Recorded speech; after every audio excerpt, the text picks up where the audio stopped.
Saya Indonesia bukan karena pilihanku, tapi itu takdir. Salam, saya Kristen. Saya pribumi. Saya Saya punya agama. Saya Indonesia. Buka lembaran sejarahmu. Carikan saya fakta bahwa kita tidak berjumpa. Tanah ini diizinkan diinjak oleh perbedaan. Perbedaan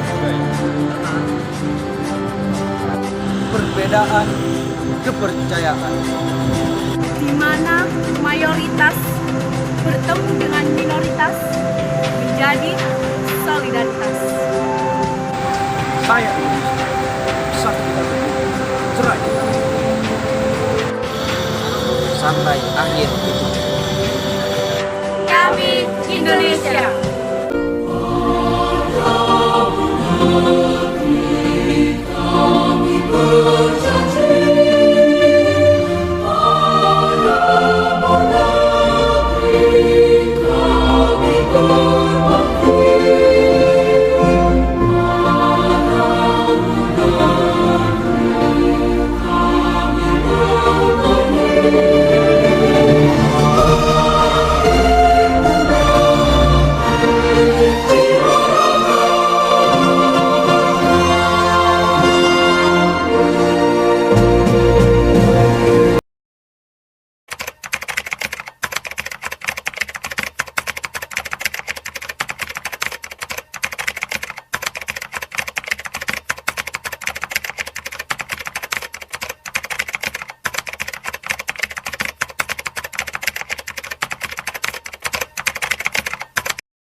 Suatu hari, ada dua orang Kristen mengunjungi balai desa untuk menemui pengurus di daerah tersebut.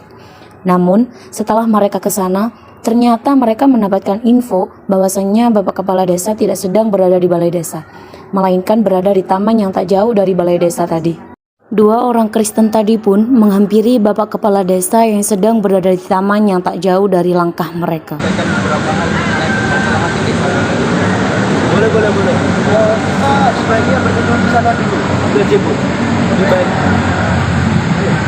Kepala desa dan dua penduduk Kristen itu pun berteduh di sebuah gazebo yang ada di sekitar taman tadi.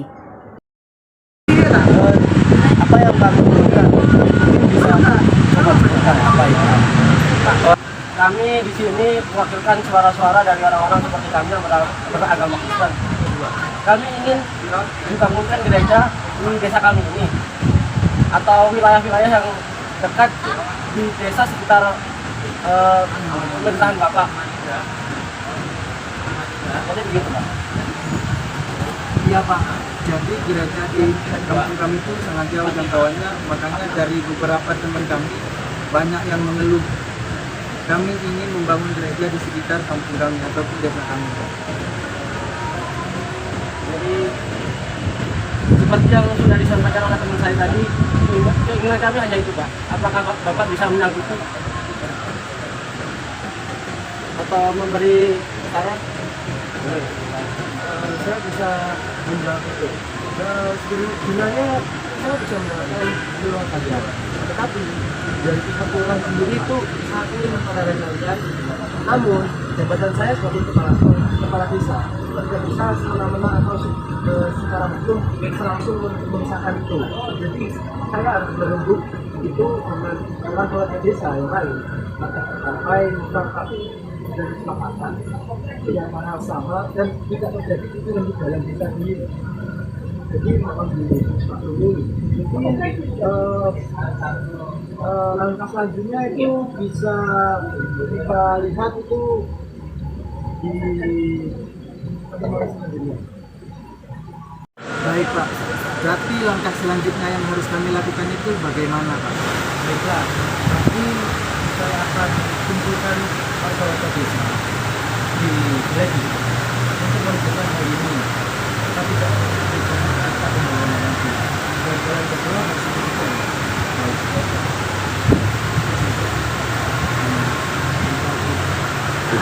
Ini sudah berkembang semua ya kan?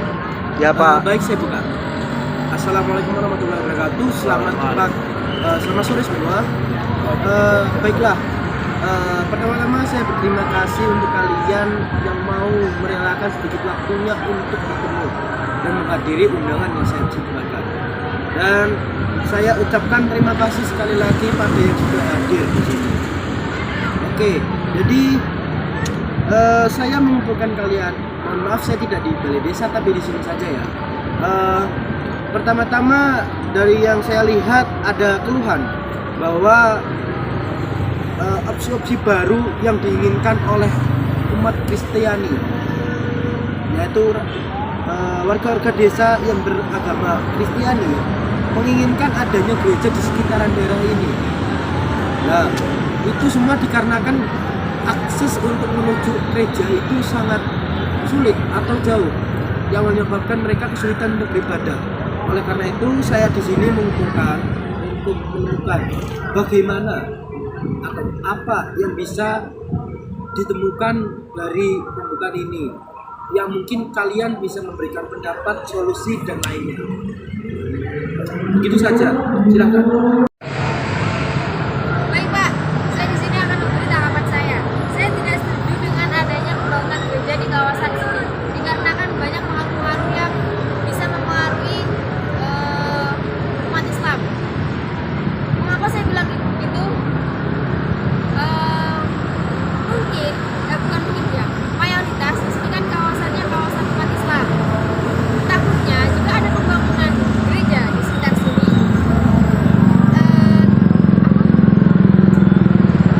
adanya pengaruh terhadap Kristen, terhadap umat Islam. Takutnya umat Islam itu ya ikut bergabung kepada si itu. Apa? Saya juga setuju dengan pendapat saudara saya tadi yang mengatakan bahwa adanya muncul kekhawatiran akan kristenisasi, terlebih lagi di sekitar kawasan tersebut banyak anak kecil. Dikhawatirkan anak kecil itu kan mudah terdoktrin dengan mereka melihat cara beribadah orang Kristen, kemudian mereka itu akan mengaplikasikannya, dikhawatirkan akan mengaplikasikannya. Dan juga dalam Kementerian Agama nomor 8 dan 9 tahun 78 itu dikatakan bahwa pendirian gereja itu harus adanya validasi dari seluruh masyarakat. Nah, berhubung masyarakat di sini meskipun adanya pendirian gereja, maka ya itu tadi dikatakannya adanya istimewa. Maaf Pak, bukankah itu pelanggaran HAM? Bukankah kami sebagai umat beragama, umat Kristiani punya hak juga untuk mendirikan rumah ibadah? Dan selama ini kami juga selalu berbuat baik kepada para umat muslim. Tapi mengapa para umat muslim itu tidak memberikan feedback yang baik terhadap kita?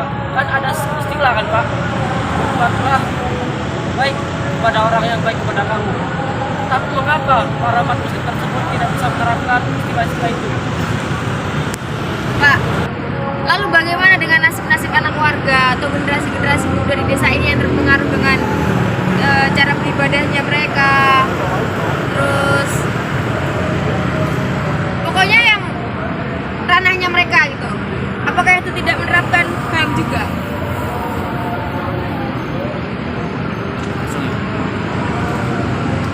Maaf Pak, saya ada opsi lain. Kalau memang ingin adanya pembangunan gereja di daerah ini, gimana kalau Bapak memberikan syarat-syarat yang dimana isi syarat tersebut bisa memberikan keadilan bagi kita semua? Dari syarat-syarat itu bagaimana? Ya mungkin yang tidak merugikan satu sama lain Pak, dan ya mungkin tidak menguntungkan satu sama lain, jadi sama gitu loh. Sesuai keputusan kita bersama. Oke. Jadi begitu Pak.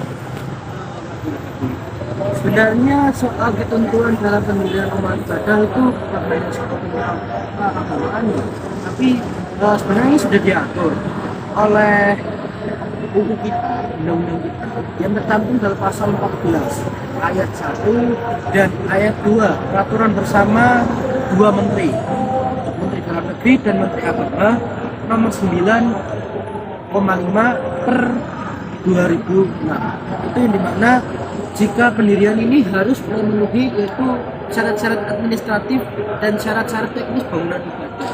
Jadi sebenarnya soal membangun ibadah itu tidak mengapa.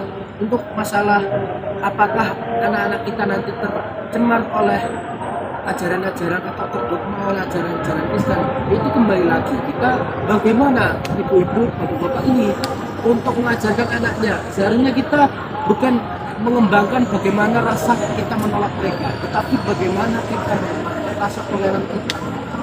Kita harusnya menerima jika mereka memang secara teknis tidak melanggar dan secara ibadah tidak mengganggu, artinya tidak ada aturan yang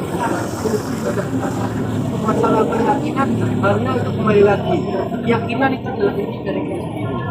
Jadi harusnya ibu-ibu dan bapak, kalau ingin memang menjaga dari berbangsa itu perkuat juga atau siapapun agar terbebas dari itu.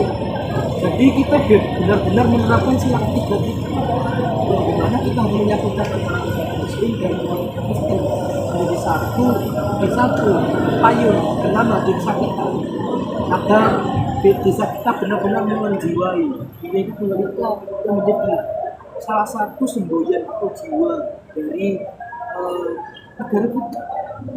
Jadi mungkin ada yang mau menolak itu pendapat saya. Untuk pemikiran saya itu mungkin jalan terbaiknya boleh untuk bangun, tetapi saya sarankan tidak mendekati perumahan-perumahan atau berdekatan dengan area muslim. Mungkin bisa pilih di dekat yang cukup bisa dibilang cukup pemisah lah, tapi tidak harus jauh-jauh. Bisa cukup misalnya seperti ada jarak lah antara masjid sama gerejanya. Jadi gitu. Ya udah Pak, kalau menurut itu jalan keluarnya saya terima, tapi dengan syarat Bapak harus bisa menjamin. Benar ya Pak? Harus menjamin ya Pak? Jadi nanti saya akan menjamin bahwa pembangunan ini tidak akan membuat kericuhan di antara kalian. Dan saya sebagai kepala suku desa yang memang pada dasarnya atau topoksinya yaitu menyatukan kalian semua dalam satu nama yaitu desa Indonesia. Oke, saya akan menjamin itu dan tenang.